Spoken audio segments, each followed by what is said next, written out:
Good afternoon, Sharon. It was great being at your training site the other day.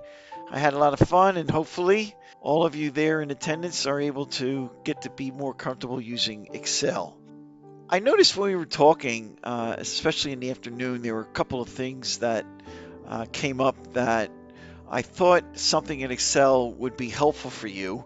I did not go over it. It's scheduled to go over in our intermediate level class, and I didn't want to hold on to that thinking that you're going to take that class. Maybe you will, maybe you won't. It's a function called the VLOOKUP function, relating to what you guys were saying as it relates to price per unit, converting with kilograms, or looking up values, I should say, and comparing, etc., etc. The VLOOKUP function, I believe, is something that can help you with that. So what I did is I grabbed the Starbucks example here. We go and we see a menu of the different classic favorites, coffee flavors that are being offered. And there's 3 different sizes.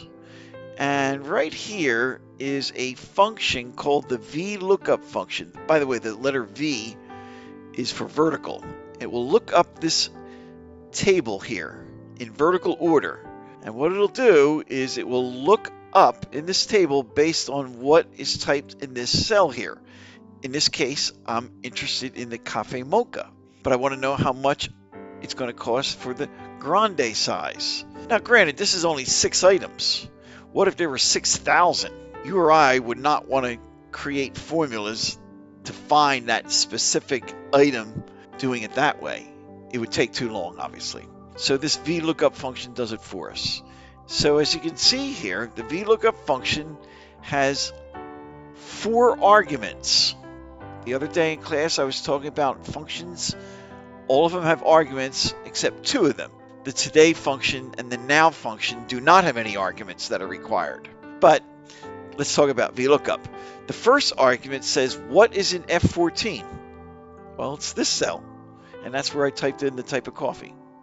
The second argument is the entire range of the table, excluding the headers. So you can see it's this range right here, F18 through I23. The third argument has a number 3 in it, and one may scratch their head and say, what the heck is that? It's the third column that it wants to pull the information from. 1, 2, 3. And false means that it has to find an exact match. Now you would think that the word true would be the case to use here, but the logic is actually opposite.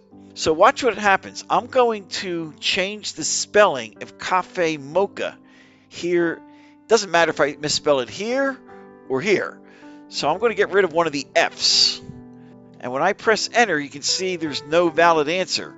So what that false means is that we need the false when there has to be an exact match. Now, if I was doing a search in the VLOOKUP where it was a range like 100 through 200, and I'm looking for something that I typed in as 150, which falls in that range, then I would not need the false argument. I would just either put the word true in there or leave it blank.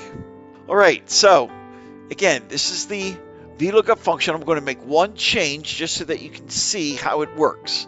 I'm not interested in a large. Okay, so I'm going to change the 3 to venti, I guess, which is extra large. I'm going to change this 3 to a 4 because it's the 4th column on the table. When I press the enter key, the answer is going to be $4.40 right here. And there we go. Okay, so I just wanted to show this feature to you and pass it on to Gus, to Joyce, to Barbara, to Randy, and let them know about this. And also, let me put my email address on here. You can see it right there.